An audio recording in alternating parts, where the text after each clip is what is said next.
Students, जब भी हम किसी न्यू लॉ को समझने जाते हैं तो सबसे पहले होता है उसका प्रीलिमिनरी चैप्टर, जो कि उसका बेस बनाता है। भारतीय न्याय संहिता 2023 का प्रीलिमिनरी चैप्टर जो कि कंटेन करता है section 1 to 3। It creates the foundational framework of the criminal justice system. आज हम इन्हीं 3 सेक्शन को अच्छे से समझेंगे from the point of view of the judiciary and from every angles.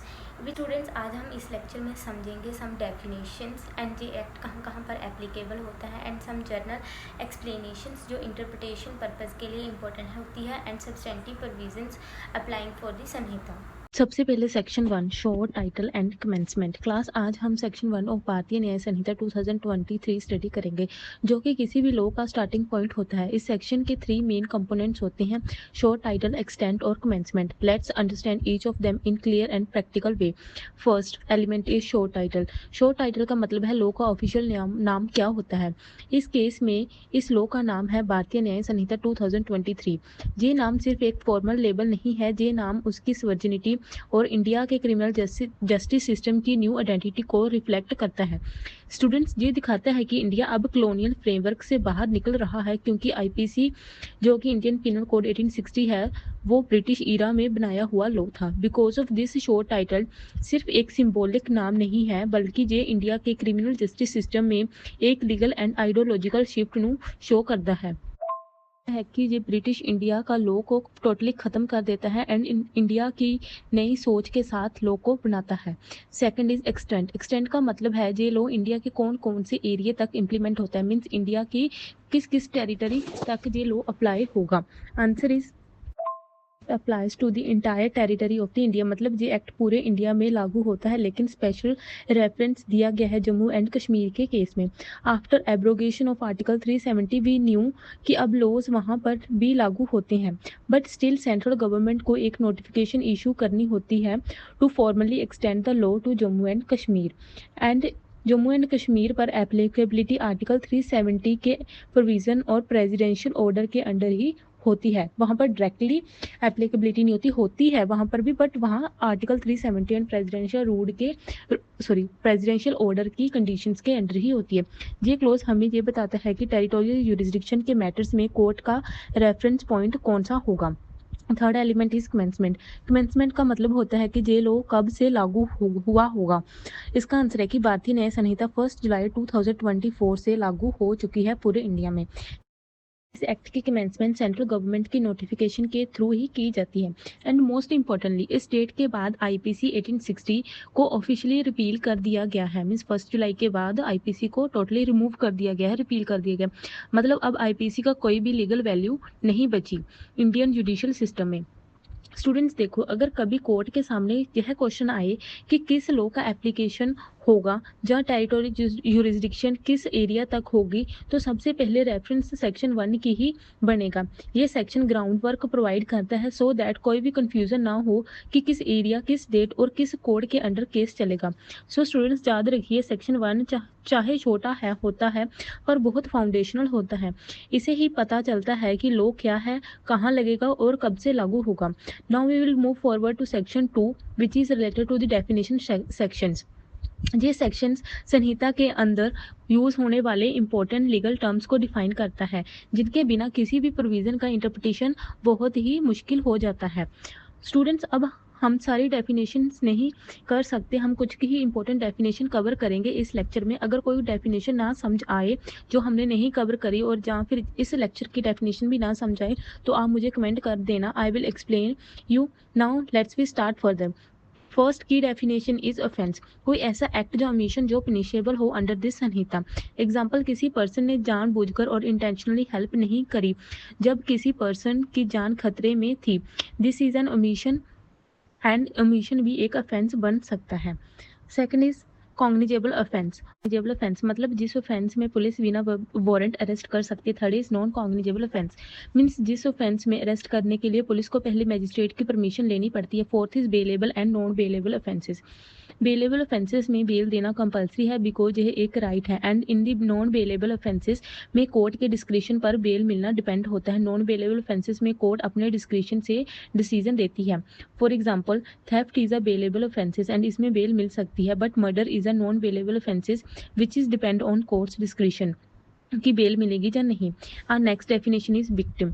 एक पर्सन रवि रोड, इसको हम एक एग्जांपल की बेस से समझते हैं। लाइक एक पर्सन रवि रोड पर चल रहा था, सडनली एक चोर आया और उसका वॉलेट लेकर भाग गया। इस सिचुएशन में रवि विक्टिम है क्योंकि उसके साथ क्राइम हुआ है, जो कि क्राइम था चोरी का। सेकंड, उसका नुकसान हुआ कि उसका वॉलेट चोर लेकर भाग गया, उसके पैसों का नुकसान हो गया। थर्ड इज कि उसकी पर्सनल सिक्योरिटी का ब्रीच हुआ कि वो डर गया, जहाँ उसको चोट भी लग सकती थी।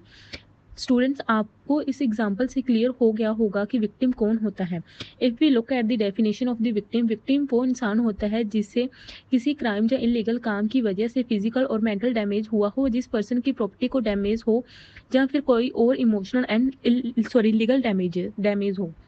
समटाइम कुछ केसेस में अगर विक्टिम की डेथ हो जाए तो उसके फैमिली मेंबर्स या लीगल रिप्रेजेंटेटिव को भी विक्टिम अज्यूम किया जा सकता है। Overall we can say that जिस पर्सन को अक्यूज के ऑफेंस कमिट करने की वजह से हार्म हुआ हो, चाहे वो हार्म फिजिकल, मेंटल, इमोशनल या रेपुटेशनल हो, उसको विक्टिम कहते हैं। और नेक्स्ट डेफिनेशन इज कोर्ट। कोई भी क्रिमिनल कोर्ट जिसको संहिता के अंडर ज्यूरिसडिक्शन मिली हो, मीन्स इस संहिता ने उसको अलाउ किया हो कि आप as a court power exercise कर सकते हो इस संहिता के अंडर।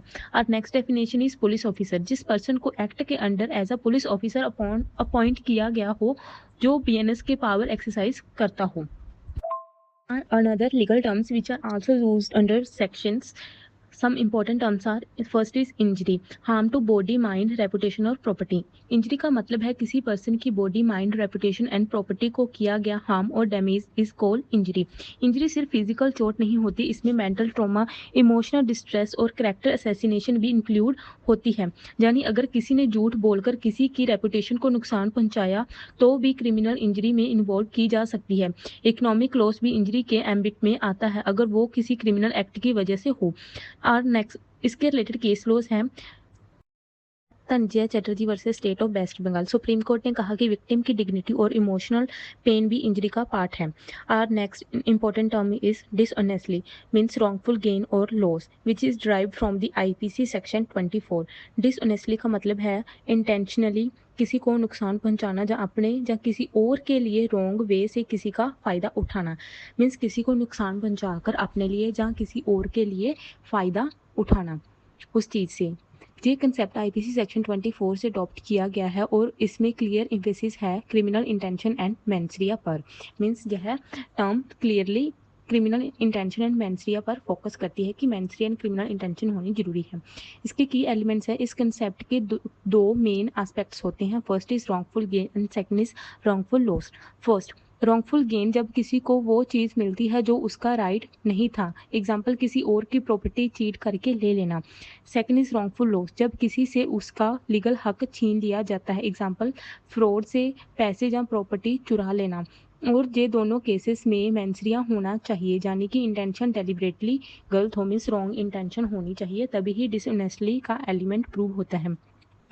कोर्ट्स ने रिपीटेडली क्लैरिफाई किया है कि डिसऑनेस्ट इंटेंशन एक्ट करने से पहले से ही होनी चाहिए, कि एक्ट करने से पहले ही हमारे दिमाग में एक रॉन्गफुल इंटेंशन होनी चाहिए कि हमने किसी का नुकसान करना है, किसी का बुरा करना है। एग्जाम्पल, अगर कोई पर्सन बैंक से फ्रॉडुलेंट डॉक्यूमेंट के वे से लोन ले और बाद में पैसे वापस ना करे तो कोर्ट चेक करेगा कि क्या उसका इंटेंशन पहले से ही था पैसा ना वापस करने का। अगर हाँ तो ये डिसऑनेस्टली मानी जाएगी। इसके रिलेटेड केस लॉज है आर वर्सेस प्रिंस। इस केस में कोर्ट ने क्लियरली बोला अगर इंटेंशन ही नहीं है तो ऑफेंसेस नहीं बनेगा, यानी विदाउट मेंसरिया क्राइम कंप्लीट नहीं होगा। क्राइम किसी चीज़ को किसी एक्ट को क्राइम बनाने के लिए, एज हमने ऑलरेडी फर्स्ट लेक्चर में डिस्कस किया था कि क्राइम के 4 एलिमेंट होते हैं, one of that is mens rea. Our next case law is Krishna Kumar Singh versus state of Bihar. Supreme court ने हेल्ड किया डिसऑनेस्टली तभी प्रूव होती है जब अक्यूज के पास डिसऑनेस्ट मेंसरिया हो, मीन्स अगर उसके पास गलत इंटेंशन हो किसी काम को करने के लिए, किसी को नुकसान पहुंचाने के लिए। सिर्फ रिजल्ट से नहीं, इंटेंशन से ऑफेंस बनता है। Third important term is act or omission, which are the essential element of the criminal liability under the actus reus, जो कि एक क्राइम को बनाने का एलिमेंट होता है।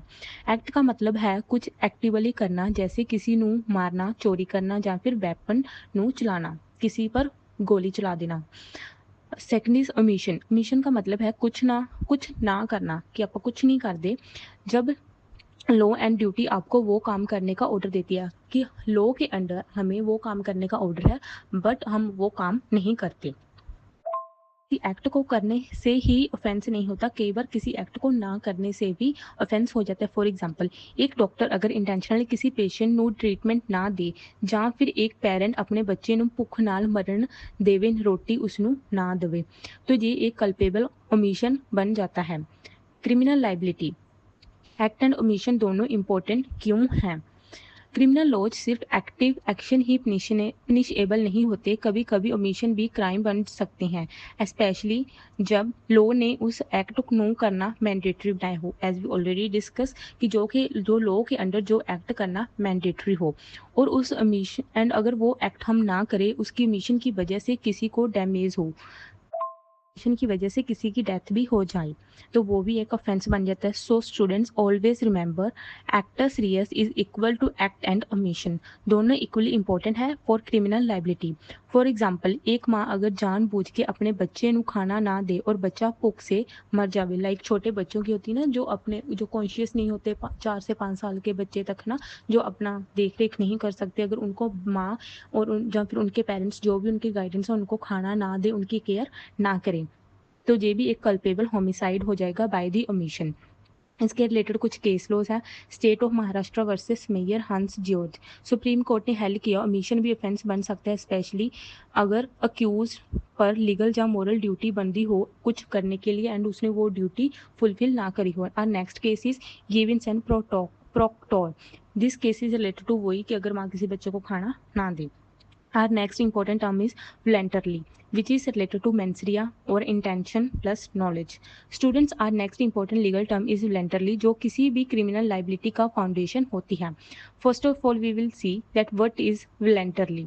Voluntarily का मतलब है कोई भी एक्ट आप अपनी मर्जी से इंटेंशन के साथ और पूरी नॉलेज के साथ करते हो, जानी मीन्स ना वो एक्ट गलती से हो, ना किसी के प्रेशर एंड डर की वजह से हो, ना ही किसी कंपल्जन के अंडर, मीन्स आप अपने पूरे होश आवाज़ में कोई एक्ट कर रहे हो पूरी नॉलेज एंड इंटेंशन के साथ।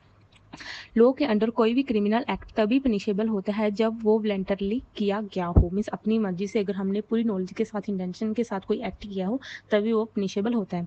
अगर कोई काम एक्सीडेंटली हुआ हो, किसी ने ज़बरदस्ती करवाया हो, या किसी के थ्रेट के अंडर किया गया हो, तो उसे वॉलंटरली एक्ट हम नहीं कहते हैं, वो पनिशेबल नहीं होता। अगर हमारे सिर पर किसी ने बंदूक की नोक रख दी कि तूने ऐसा ऐसा कुछ काम करना है, वो अंडर प्रेशर होता है, तो वो पनिशेबल नहीं होगा।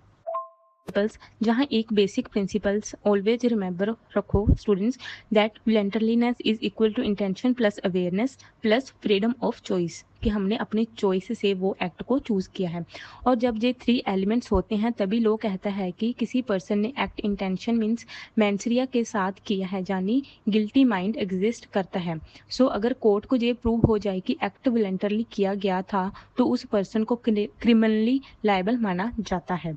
इसके रिलेटेड कुछ इंपॉर्टेंट केस लॉज है। शिराज वर्सेस डी रर्जन, इस केस विच कोर्ट ने क्लियरली कहा voluntariness is what defines criminal guilt, अगर कोई एक्ट अपनी विल से किया गया हो तो ही क्रिमिनल लाइबिलिटी बनेगी। Second case law is Vasudev versus state of Pepsi, supreme court ने हेल्ड किया अगर कोई इंसान खुद से नशे में किसी का मर्डर करने गया, मतलब वॉलंटरली इंटॉक्सिकेटेड मीन्स उसने ड्रिंक करी हो, तो बाद में अगर वो कह दे क्राइम करके ये एक्सक्यूज़ बना दे कि मैंने तो वो नशे में किया था, तो वो उसका डिफेंस नहीं माना जाएगा। कोर्ट ने कहा कि voluntarily intoxication is not a defence, कि हमने अगर खुद की मर्जी से ड्रिंक करी हो और बाद में जाकर कोई क्रिमिनल एक्ट कर दे तो उसके लिए हम डिफेंस नहीं ले सकते कि हम होश आवाज़ में नहीं थे।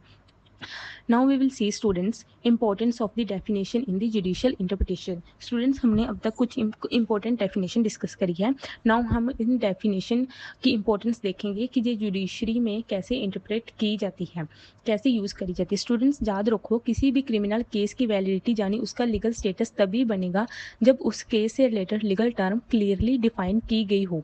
जैसे अगर राम ने रोहित पर साइकोलॉजिकल टॉर्चर किया हो एंड इस केस में इंजरी की डेफिनेशन सिर्फ फिजिकल इंजरी तक लिमिटेड हो, देन वो अक्यूज लीगल लाइबिलिटी और पनिशमेंट से बच सकता है। बट अगर कोर्ट सेक्शन 44 के अंडर इंजरी को ब्रॉडली इंटरप्रेट कर दे तो मेंटल ट्रॉमा भी इंजरी में इंक्लूड करा जा सकता है।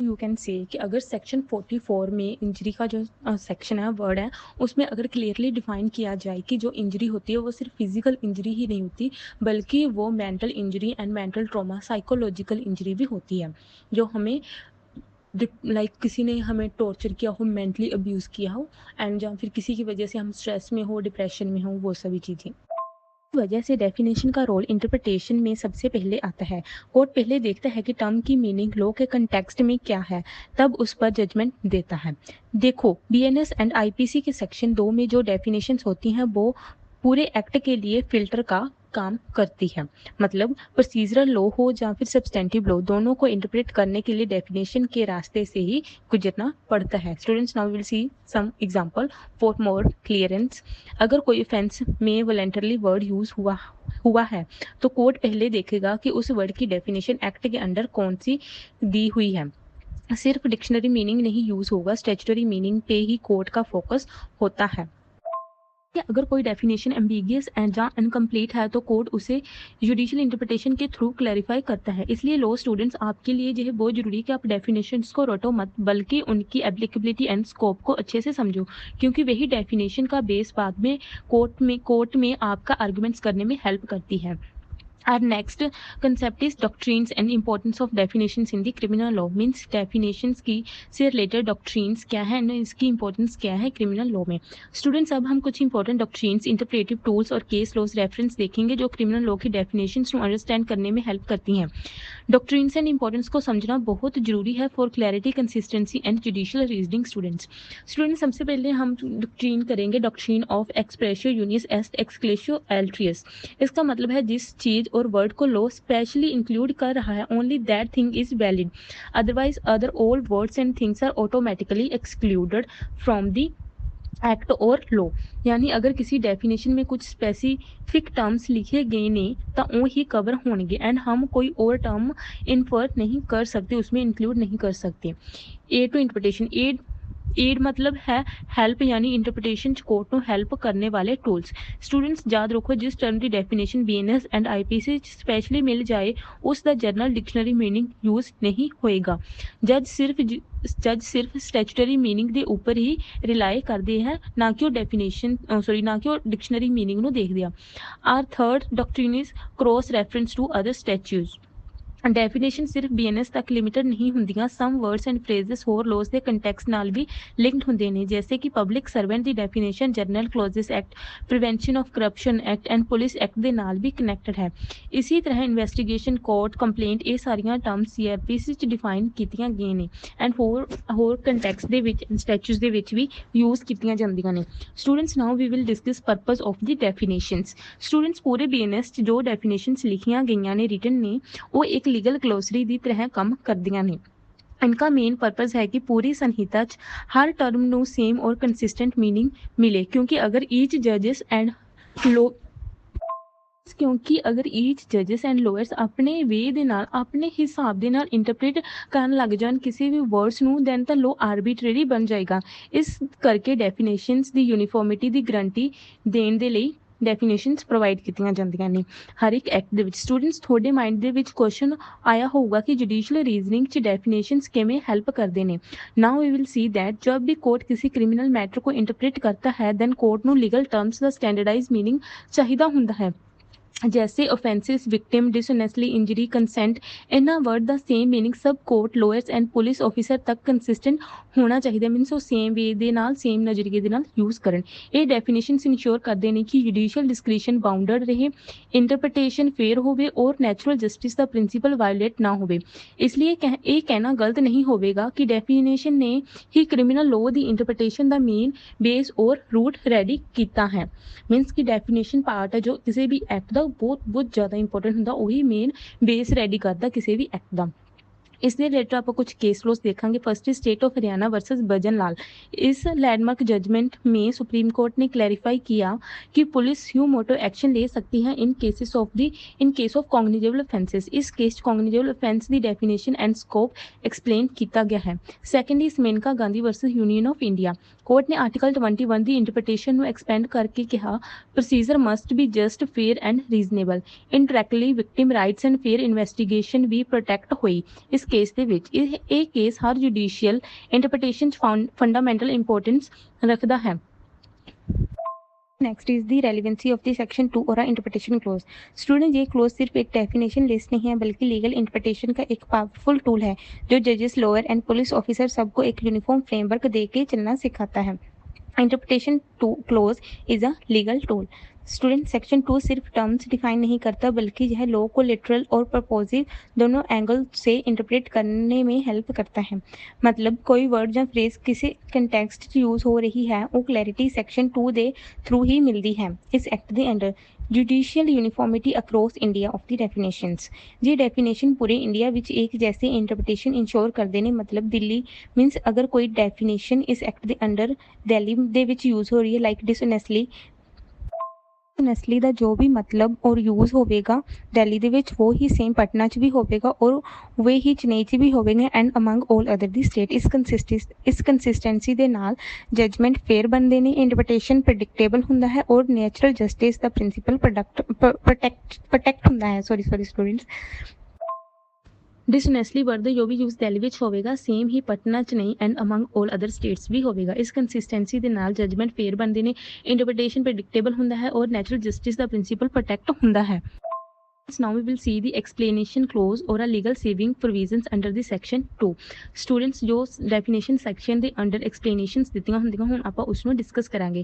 इसका मतलब ये है कि भारतीय न्याय संहिता 2023 के आने के बाद भी इंडियन पीनल कोड 1860 का कुछ इफेक्ट अभी भी इन्फोर्सेबल में है। मीन्स कुछ जो IPC के कुछ प्रोविजंस है या कुछ इफेक्ट है वो अभी भी वैलिड है। IPC रिपील होने के बाद भी IPC का कुछ लीगल इफेक्ट BNS के अंडर प्रिजर्व किया गया है especially for past actions, rights, proceedings, etc. Now we will discuss it further clause wise. Clause A is related to the previous operation means चाहे IPC अब repeal हो गई है पर जो काम IPC के टाइम पीरियड में हुआ है उसकी वैलिडिटी अब भी है। मतलब अगर कोई एक्ट 2022 होया सी IPC के अंडर तो वो एक्ट BNS के आने से इलीगल नहीं हो सकता। पास्ट एक्ट्स IPC ਦੇ ਅਕੋਰਡਿੰਗ ਹੀ ਜੱਜ ਹੋਣਗੇ। Clause B is related to the right privileges liabilities. मतलब जो rights liabilities and privileges IPC time च बन चुके ने वो BNS ਦੇ ਆਉਣ ਤੋਂ ਬਾਅਦ ਖਤਮ ਨਹੀਂ ਹੋ ਸਕਦੇ। एग्जाम्पल अगर किसी अक्यूज ਨੂੰ IPC ਦੇ ਅੰਡਰ ਬੇਲ ਦਾ ਰਾਈਟ ਸੀ ਤਾਂ ਉਹ ਰਾਈਟ BNS ਦੇ ਅੰਡਰ ਵੀ ਰਹੇਗਾ। Our next clause is clause C is a penalty forfeiture and punishment। Means अगर किसी पर्सन के ऊपर IPC के अंडर कोई पेनल्टी लग गई है या कोई पनिशमेंट अनाउंस हो गई है देन BNS उस नू कैंसिल नहीं करेगा। जो पीनल एक्शन पहले हो चुका है वो ही अभी भी वैलिड रहेगा BNS के अंडर भी। इस क्लोजेस का पर्पस है क्रिमिनल जस्टिस सिस्टम नू जस्टिस सिस्टम में कंटिन्यूटी मेंटेन करके रखना। Our next clause is clause D is a investigation और लीगल प्रोसीडिंग्स। मतलब अगर कोई trial appeal and investigation IPC के अंडर स्टार्ट हो चुकी है देन वो प्रोसीडिंग्स BNS के अंडर भी कंटिन्यू रहेगी बिना किसी इंटरप्शन दे। ये प्रोविजन जुडिशियल डिले नू रोकदा है। सो स्टूडेंट्स सेक्शन 2 सिर्फ एक डेफिनेशनल क्लोज नहीं है ये एक इंटरप्रेटिव बैकबोन है जो पूरे BNS नू लीगली स्ट्रक्चर्ड बनाउंदा है। उसका एक्सप्लेनेशन क्लोज इंश्योर करता है कि क्रिमिनल लॉ कोई गैप या वॉइड ना आवे और लीगल सर्टेनिटी बनी रहे even during transition from IPC to BNS। Even चाहे BNS आ चुका है हुण IPC ਨੂੰ रिप्लेस करके बट फिर भी कुछ इफेक्ट्स जो IPC ਦੇ ਹਲੇ ਵੀ ਰਹਿਣਗੇ ਲਾਈਕ ਜੋ ओल्ड प्रोसीडिंग्स IPC ਦੇ ਅੰਡਰ ਚੱਲ ਰਹੀਆਂ ਜਾਂ ਜੋ ਵੀ offenses crimes IPC ਦੇ ਅੰਡਰ ਹੋਇਆ ਉਹ IPC ਦੇ ਅਕੋਰਡਿੰਗ ਹੀ ਉਹਨਾਂ ਨੂੰ ਮੈਨੇਜ ਕੀਤਾ ਜਾਊਗਾ। मूव फॉरवर्ड फर्दर क्लोज सिर्फ एक टेक्निकल सेविंग नहीं है बल्कि कॉन्स्टिट्यूशनल प्रिंसिपल का डायरेक्ट इम्प्लीमेंटेशन है स्पेशली रिलेटेड टू आर्टिकल 20 और close 1। Now we will discuss Article 20 Clause 1 of the Constitution related to the explanation or saving provision clause। Aunty कहता है कि किसी भी पर्सन को उस क्राइम के लिए पनिश नहीं किया जा सकता जो क्राइम उस टाइम पीरियड में डिफाइन नहीं था। इसका मतलब है रेट्रोस्पेक्टिव क्रिमिनल पनिशमेंट अलाउड नहीं है। Illegal principles lex prospicit non respicit नो भी फॉलो करता है। लॉ आगे देखता है पीछे नहीं यानी न्यू लॉज पास्ट एक्शन पर अप्लाई नहीं होते हैं। जो पास्ट एक्शंस हुए हैं वो पास्ट लॉज के अकॉर्डिंग चलेंगे एंड जो न्यू एक्शन मीन्स प्रेजेंट में हुए हैं बीएनएस के आने के बाद 1 जुलाई से एंड उसके बाद वो बीएनएस के अकॉर्डिंग चलेंगे। Now we will see the legal purpose of the explanation clause. Students सोचिए, अगर आईपीसी ने रिपील करके बीएनएस आया है तो पुराने केसेस का क्या होगा। उस ਕਨਫਿਊਜ਼ਨ ਨੂੰ ਅਵੋਇਡ ਕਰਨ ਦੇ ਲਈ ਐਕਸਪਲੇਨੇਸ਼ਨ ਕਲੋਜ਼ ਇੰਟਰੋਡਿਊਸ ਕੀਤਾ ਗਿਆ ਹੈ। ਇਸ ਕਲੋਜ਼ ਦੇ ਥਰੂ ਜਸਟਿਸ ਦੀ ਕੰਟੀਨਿਊਟੀ ਬਣਾਈ ਜਾਂਦੀ ਹੈ। ਆਈਪੀਸੀ ਅੰਡਰ ਹੋਏ ਐਕਸ਼ਨਸ ਨੂੰ ਵੋਇਡ ਹੋਣ ਤੋਂ ਬਚਾਇਆ ਜਾਂਦਾ ਹੈ। ਆਈਪੀਸੀ ਐਂਡ ਬੀਐਨਐਸ ਦੇ ਵਿੱਚ ਕੋਈ ਲੀਗਲ ਵੈਕਿਊਮ ਨਾ ਆਵੇ ਐਂਡ ਪੈਂਡਿੰਗ ਟ੍ਰਾਇਲਸ ਨੂੰ ਰੋਕਣ ਤੋਂ ਬਚਾਇਆ ਜਾਂਦਾ ਹੈ। Illustrations or examples. Student just suppose man A ने 10 ਜੂਨ 2025 ਨੂੰ ਥੈਫਟ ਕੀਤਾ ਸੀ ਜਦ ਆਈਪੀਸੀ ਲਾਗੂ ਸੀ। ਪੁਲਿਸ ਨੇ section 379 IPC under FIR register ਕੀਤੀ। ਟ੍ਰਾਇਲ ਸਟਾਰਟ ਹੋਇਆ 1 ਜੁਲਾਈ 2025 ਨੂੰ। बीएनएस इनफोर्स ऐसे 15 जुलाई 2025 में हुण एक क्वेश्चन आता है कि ट्रायल हुण बीएनएस के अंडर चलेगा। देन इसका आंसर है बिल्कुल भी नहीं। According to section 2 explanation trial IPC under ही चलेगा। पनिशमेंट भी आईपीसी अंडर ही मिलेगी। बीएनएस का कोई भी रेट्रोस्पेक्टिव इफेक्ट नहीं होगा। इस इलस्ट्रेशन तो तुसीं समझ सकते हो कि एक्सप्लेनेशन क्लोज आर्टिकल 20 क्लोज 1 की फुल प्रोटेक्शन प्रोवाइड करता है। So student always remember criminal law दे विच न्यू लॉज पुराने एक्ट्स से इंप्लीमेंट नहीं होंगे अनलैस लोग खुद स्पैशली कह देवे इसके रिलेटेड। सेक्शन 2 एक्सप्लेनेशन क्लोज ने बीएनएस ਨੂੰ constitutional compliance fairness legal continuity and justice ਨੂੰ ਇਨਸ਼ੋਰ ਕੀਤਾ ਗਿਆ ਹੈ। students now we will be move further section 3 general explanations। now first we will see why section 3 is important। student just imagine a situation ਜਿੱਥੇ ਲੋ 'ਚ ਕੋਈ word written farm ਵਿੱਚ ਹੈ ਪਰ ਉਸ ਦਾ ਐਗਜ਼ੈਕਟ ਮੀਨਿੰਗ ਸਪੈਸੀਫਾਈ ਨਹੀਂ ਕੀਤਾ ਗਿਆ। ਦੈਨ ਤੁਸੀਂ ਉਸ ਸਿਚੁਏਸ਼ਨ ਵਿੱਚ ਕੀ ਕਰੋਗੇ। ਸੈਕਸ਼ਨ 3 ਇਸ ਹੀ ਕੁਐਸਚਨ ਦੇ ਆਨਸਰ ਦੇਣ ਦੇ ਪਰਪਸ ਲਈ ਬਣਾਇਆ ਗਿਆ ਹੈ to provide default interpretive rule so that law is clear just and uniformly understood। general rules mentioned in section 3। now let's break them one by one just like how we solve case problems in the classroom। जैसे हम case problem solve करते हैं वैसे ही हम जो general rules हम section 3 में दिए गए हैं उनको वन बाय वन डिस्कस करेंगे। First is gender neutrality. He मतलब she ਵੀ ਹੋ ਸਕਦਾ ਹੈ ਲੋਸ ਦੇ ਵਿੱਚ ਜਾਨੀ ਜੋ ਮੈਸਕੂਲਾਈਨ ਵਰਡ ਲਿਖਿਆ ਹੈ ਉਹ ਫੀਮੇਲ ਨੂੰ ਵੀ ਇਨਕਲੂਡ ਕਰੇਗਾ। So the law is not biased it's a gender neutral. Second is singular includes plural. ਅਗਰ ਲੋ 'ਚ ਪਰਸਨ ਲਿਖਿਆ ਹੈ ਇਹ ਪਰਸਨਸ ਨੂੰ ਵੀ ਰੈਫਰ ਕਰ ਸਕਦਾ ਹੈ ਅਨਲੈਸ ਅਦਰਵਾਈਜ਼ ਸਟੇਟਡ ਜਿੰਨਾ ਟਾਈਮ ਇਸ ਦੇ ਰਿਲੇਟਡ ਕੋਈ ਅਲੱਗ ਤੋਂ ਪ੍ਰੋਵੀਜ਼ਨ ਸਪੈਸੀਫਿਕਲੀ ਨਹੀਂ mention. For example a person shall not commit a theft. This applies to all the persons not just one. Means 3-4 persons ਆ ਉਹਨਾਂ ਨੇ ਕਿਹਾ ਕਿ ਇਹ ਪਰਸਨਸ ਥੈਫਟ ਕਮਿਟ ਨਹੀਂ ਕਰ ਸਕਦੇ ਬਟ ਉਹਨਾਂ ਨੇ ਇੱਕ ਸਿੰਗਲ ਪਰਸਨ ਨੂੰ ਮੈਂਸ਼ਨ ਕਰਕੇ ਕਿਹਾ ਕਿ ਇਹ ਪਰਸਨ ਨਹੀਂ ਕਰ ਸਕਦਾ ਬਟ ਮੇ ਬੀ ਉਹ ਸਿੰਗਲ ਪਰਸਨਸ ਉਸਦੇ ਨਾਲ ਦੇ ਜੋ ਵੀ ਪਰਸਨਸ ਇੰਕਲੂਡਡ ਆ ਉਹਨਾਂ ਨੂੰ ਵੀ ਇੰਕਲੂਡ ਐਂਡ ਉਹਨਾਂ ਨੂੰ ਮੈਂਸ਼ਨ ਕਰ ਰਿਹਾ ਹੁੰਦਾ।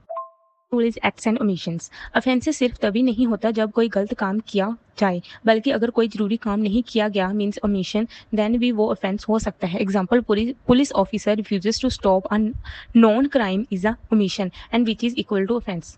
Fourth rule is illustrations are not binding. Law 'ਚ ਜੋ एग्जाम्पल्स एंड इलस्ट्रेशंस ਦਿੱਤੀਆਂ ਗਏ ਨੇ ਉਹ ਸਿਰਫ ਸਮਝਾਉਣ ਲਈ ਹੁੰਦੇ ਨੇ ਉਹਦਾ ਕੋਈ ਵੀ ਲੀਗਲ ਬਾਈਂਡਿੰਗ ਨਹੀਂ ਹੁੰਦੀ but they help in understanding the intent of the ਲॉ।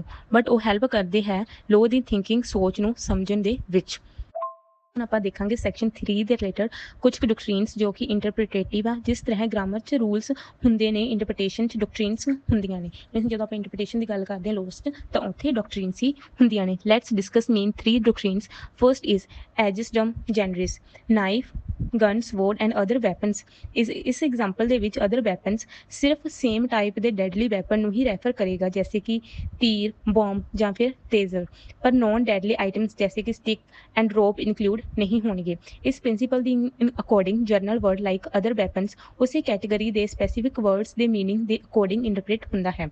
Next doctrine is noscitur and sociis. ਇੱਕ ਵਰਡ ਦਾ ਮੀਨਿੰਗ ਉਸ ਦੇ ਸਰਾਊਂਡਿੰਗ ਵਰਡਸ ਦੇ ਕੰਟੈਕਸਟ 'ਚ ਸਮਝਾਇਆ ਜਾਂਦਾ ਹੈ ਲਾਈਕ ਬੈਂਕ ਚੈੱਕ ਡਿਪੋਜ਼ਿਟਸ ਵਰਡ ਇਹ ਬੈਂਕ ਦੇ ਕਲੀਅਰਲੀ ਫਾਈਨੈਂਸ਼ੀਅਲ ਕੰਟੈਕਸਟ 'ਚ ਆਏਗਾ ਮੀਨਸ ਬੈਂਕ ਦੇ ਰਿਲੇਟਡ ਕਰਕੇ ਸਮਝਾਏ ਜਾਣਗੇ ਇਹ words like cheque deposits. Third doctrine is expressio unius est exclusio alterius. ਜਿੱਥੇ ਕਿਸੇ ਚੀਜ਼ ਦਾ ਸਪੈਸੀਫਿਕ ਜ਼ਿਕਰ ਕੀਤਾ ਗਿਆ ਹੈ ਮਤਲਬ ਬਾਕੀ ਚੀਜ਼ਾਂ ਐਕਸਕਲੂਡ ਕਰ ਦਿੱਤੀ ਗਈਆਂ ਨੇ। Example offences include theft and robbery and ਇਸ ਦੇ ਵਿੱਚ ਅਫੈਂਸਿਸ ਸਿਰਫ ਥੈਫਟ ਤੇ ਰੋਬਰੀ ਨੂੰ ਇਨਕਲੂਡ ਕਰੂਗਾ ਐਂਡ ਇਹ ਮਰਡਰ ਨੂੰ ਇਨਕਲੂਡ ਨਹੀਂ ਕਰੂਗਾ ਜਿੰਨਾ ਟਾਈਮ ਐਕਟ ਦੇ ਵਿੱਚ ਸਪੈਸ਼ਲੀ ਮੈਂਸ਼ਨ ਨਾ ਕੀਤਾ ਜਾਵੇ। ਹੁਣ ਆਪਾਂ ਦੇਖਾਂਗੇ ਇਸ ਦੇ ਰਿਲੇਟਡ ਸੈਕਸ਼ਨ 3 ਦੇ ਰਿਲੇਟਡ ਕੁਝ ਕੇਸ ਲੋਸ। ਇਸ first is Kesavananda Bharati versus state of Kerala. Supreme Court ਨੇ ਕਹਿ ਦਿੱਤਾ ਕਿ ਲਿਟਰਲ ਮੀਨਿੰਗ ਹੀ ਨਹੀਂ ਲੋ ਦੀ ਕਨਸਟੀਟਿਊਸ਼ਨਲ ਸਪਿਰਿਟ ਵੀ ਸਮਝਣੀ ਚਾਹੀਦੀ ਹੈ। Second case is state of Maharashtra versus Mayer Hans George. Important case ਜਿੱਥੇ ਕੋਰਟ ਨੇ ਓਮਿਸ਼ਨ ਨੂੰ ਵੀ ਅਫੈਂਸ ਮੰਨਿਆ। ਇਹ ਇੱਕ ਬਹੁਤ ਜ਼ਿਆਦਾ ਇੰਪੋਰਟੈਂਟ ਕੇਸ ਆ ਜਿੱਥੇ ਉਸਨੇ ਇੱਕ ਓਮਿਸ਼ਨਸ ਨੂੰ, ਜਿੱਦਾਂ ਆਪਾਂ ਆਲਰੇਡੀ ਡਿਸਕਸ ਕਰ ਚੁੱਕੇ ਹਾਂ ਕਿ ਕੋਈ ਕੰਮ ਨਾ ਕਰਨ ਨੂੰ ਵੀ ਅਫੈਂਸ ਮੰਨਿਆ। ਪੈਸੇਂਜਰ ਨੇ ਕਸਟਮ ਡੈਕਲੇਰੇਸ਼ਨ ਨਹੀਂ ਦਿੱਤਾ, then that is a omission ਕਿ ਉਹਨੇ ਡੈਕਲੇਰੇਸ਼ਨ ਨਹੀਂ ਦਿੱਤਾ which is equal to a offense which will be punishable। Sorry students, ਮੈਂ ਤੁਹਾਨੂੰ ਥੋੜ੍ਹਾ ਜਿਹਾ ਕਨਫਿਊਜ਼ ਕਰਤਾ। ਸੋ ਇੰਨਾ ਕਨਫਿਊਜ਼ਿੰਗ ਨਹੀਂ ਹੈਗਾ, ਮੀਨਸ ਜਸਟ ਇਹੀ ਹੈ ਕਿ ਜੇ ਕੋਈ ਓਮਿਸ਼ਨਸ ਹੁੰਦਾ ਹੈਗਾ ਦੈਨ ਉਹ ਵੀ ਪਨਿਸ਼ੇਬਲ ਹੋਊਗਾ ਬਿਕੋਜ਼ ਉਹ ਇੱਕ ਅਫੈਂਸ ਹੋ ਜਾਂਦਾ ਹੈਗਾ। Now we will see the constitutional provisions related to the section 3 ਕਿ ਕੰਸਟੀਟਿਊਸ਼ਨਲ ਲਿੰਕੇਜ ਔਰ ਰਿਲੇਸ਼ਨ ਕੀ ਆ ਸੈਕਸ਼ਨ 3 ਦਾ। First is article 14 means equality before law. ਇਸ ਦਾ ਮਤਲਬ ਹੈ ਕਿ ਜਨਰਲ ਡੈਫੀਨੇਸ਼ਨ ਹਰ ਪਰਸਨ ਤੇ ਇਕੁਅਲੀ ਅਪਲਾਈ ਕਰਨੀ ਚਾਹੀਦੀ ਹੈ ਬਿਨਾਂ ਕਿਸੇ ਡਿਸਕ੍ਰਿਮੀਨੇਸ਼ਨ ਔਰ ਬਾਇਸਨੈਸ ਦੇ, ਮੀਨਸ ਬਿਨਾਂ ਕਿਸੇ ਵੀ ਕਨਫਿਊਜ਼ਨਸ ਦੇ ਜਾਂ ਫਿਰ ਡਿਸਕ੍ਰਿਮੀਨੇਸ਼ਨ ਦੇ ਭੇਦਭਾਵ ਦੇ। Next is article 21 right to life and personal liberty means ਕਿਸੇ ਵੀ ਪਰਸਨ ਨੂੰ ਉਸਦੀ ਲਾਈਫ ਐਂਡ ਪਰਸਨਲ ਲਿਬਰਟੀ ਤੋਂ ਡਿਪਰਾਈਵ ਸਿਰਫ ਲੋਅ ਦੇ ਪ੍ਰੋਪਰ ਪ੍ਰੋਸੈਸ ਨਾਲ ਹੀ ਕੀਤਾ ਜਾ ਸਕਦਾ ਹੈ। ਇਸ ਕਰਕੇ fair interpretation of law important ਹੈ ਸੋ ਦੈਟ ਫੇਅਰ ਟ੍ਰਾਇਲ ਮਿਲ ਸਕੇ। Next is article 22 safeguard during arrest means arrest ਤੋਂ ਰਿਲੇਟਡ ਰਾਈਟਸ ਪ੍ਰੋਵਾਈਡ ਕਰਦਾ ਹੈ, ਜੈਸੇ ਰੀਜ਼ਨ ਦੱਸਣਾ, ਅਰੈਸਟ ਕਿਉਂ ਕੀਤੀ ਗਈ ਹੈ ਜਾਂ ਫਿਰ ਐਡਵੋਕੇਟਸ ਨੂੰ ਮਿਲਣਾ ਐਟਸੈਕਟਰਾ। ਇਸ ਦੇ ਲਈ ਕੋਗਨੀਜੇਬਲ ਐਂਡ ਨਾਨ ਕੋਗਨੀਜੇਬਲ ਅਫੈਂਸਿਸ ਦੀ ਡੈਫੀਨੇਸ਼ਨ ਬਿਲਕੁਲ ਕਲੀਅਰ ਹੋਣੀ ਚਾਹੀਦੀ ਹੈ ਸੋ ਦੈਟ ਮਿਸਯੂਜ਼ ਨਾ ਹੋਵੇ। ਸਟੂਡੈਂਟਸ ਇਹ ਬਹੁਤ ਛੋਟੀਆਂ ਡੈਫੀਨੇਸ਼ਨਸ ਆ ਬਟ ਲੈਕਚਰ ਥੋੜ੍ਹਾ ਬਹੁਤ ਲੰਬਾ ਹੋ ਗਿਆ, ਬਟ ਇਹ ਜਿਹੜਾ ਲੈਕਚਰਸ ਆ, ਇਹ ਜੋ ਚੈਪਟਰ ਡੈਫੀਨੇਸ਼ਨਸ ਆ, ਇਹ ਇੱਕ ਐਕਟ ਦਾ ਬੇਸ ਆ ਐਂਡ ਇਹ ਸਿਰਫ ਡੈਫੀਨੇਸ਼ਨਸ ਦਾ ਹੀ ਨਾ, ਕਈ ਵਾਰ ਇੱਕ ਪ੍ਰੋਪਰ 20 ਮਾਰਕਸ ਦਾ ਯੂਨੀਵਰਸਿਟੀ ਲੈਵਲ ਦਾ ਜਾਂ ਇੱਕ ਮੇਨ ਐਗਜ਼ਾਮਸ 'ਚ ਕੁਐਸਚਨ ਆ ਜਾਂਦਾ ਹੁੰਦਾ ਗਾ ਜੋ ਆਪਾਂ ਕਈ ਵਾਰ ਇਗਨੋਰ ਕਰ ਦਿੰਦੇ ਹਾਂ ਐਂਡ ਸਟੱਡੀ ਹੀ ਨਹੀਂ ਕਰਦੇ ਗੇ। ਆਪਣੇ ਕਾਲਜ ਟਾਈਮ 'ਚ ਇਹ ਪ੍ਰੋਬਲਮ ਕਾਫੀ ਵਾਰ ਫੇਸ ਕੀਤੀ ਆ ਬਿਕੋਜ਼ ਡੈਫੀਨੇਸ਼ਨ ਵਾਲੇ ਸੈਕਸ਼ਨ ਦੇ ਰਿਲੇਟਡ ਜਾਂ ਪ੍ਰੀਲਿਮਿਨਰੀ ਚੈਪਟਰ ਦੇ ਰਿਲੇਟਡ ਕੁਐਸਚਨ ਆਉਣ ਦੇ ਚਾਂਸਿਸ ਬਹੁਤ ਘੱਟ ਹੁੰਦੇ ਆ ਕਈ ਵਾਰ, ਬਟ ਉਹ ਆ ਜਾਂਦੇ ਹੁੰਦੇ ਹਨ, ਆਪਾਂ ਉਸਨੂੰ ਇਗਨੋਰ ਕਰ ਦਿੰਦੇ ਹਨ, ਆਪਣਾ ਪੂਰਾ 20 ਮਾਰਕਸ ਦਾ ਕੁਐਸਚਨ ਆਨਸਰ ਐਕਸਕਲੂਡ ਹੋ ਜਾਂਦਾ ਹੈਗਾ, ਰਹਿ ਜਾਂਦਾ ਹੈਗਾ। ਜੇ ਆਪਾਂ 2-3 ਲਾਈਨਸ ਦੀ ਵੀ 2-3 ਲਾਈਨਸ 4-5 ਲਾਈਨਸ ਦੀ ਵੀ ਡੈਫੀਨੇਸ਼ਨ ਕਰਦੇ ਹਾਂ ਤਾਂ ਦੈਨ ਉਹ ਆਪਣੇ ਕੁਐਸਚਨ ਐਗਜ਼ਾਮਸ ਦੇ ਵਿੱਚ ਪ੍ਰੋਪਰਲੀ ਕਵਰ ਨਹੀਂ ਕਰ ਪਾਉਂਦਾ। ਤਾਂ ਮੈਂ ਐਗਜ਼ਾਮ ਪੁਆਇੰਟ ਆਫ ਵਿਊ ਦੇ ਨਾਲ ਤੁਹਾਨੂੰ ਅੱਜ ਪ੍ਰੋਪਰ ਕਨਸੈਪਟ ਸਮਝਾਇਆ ਇਸ ਦਾ।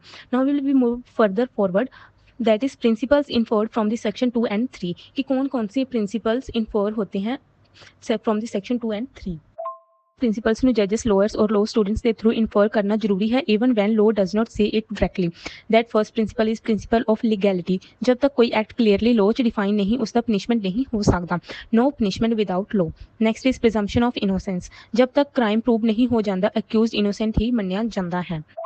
ਇੱਦਾਂ ਹੁੰਦਾ ਨਾ ਕਿਸੇ ਕ੍ਰਾਈਮ ਦੇ ਰਿਲੇਟਡ ਐਲੀਗੇਸ਼ਨਸ ਲੱਗ ਜਾਂਦੇ ਐਂਡ ਆਪਾਂ ਉਹਨੂੰ ਸਿਰਫ ਐਲੀਗੇਸ਼ਨ ਦੇ ਬੇਸਿਸ 'ਤੇ ਹੀ ਆਪਾਂ ਉਸਨੂੰ ਗਿਲਟੀ ਮੰਨ ਲੈਂਦੇ ਬਟ ਇੱਦਾਂ ਨਹੀਂ ਹੁੰਦਾ। ਲੋਅ ਦੇ ਅੰਡਰ ਆਪਾਂ ਕਿਸੇ ਪਰਸਨ ਨੂੰ ਸਿਰਫ ਐਲੀਗੇਸ਼ਨ ਦੇ ਬੇਸਿਸ 'ਤੇ ਹੀ ਅਕਿਊਜ਼ਡ ਨਹੀਂ ਮੰਨਾਂਗੇ। Next is fair investigation and trial.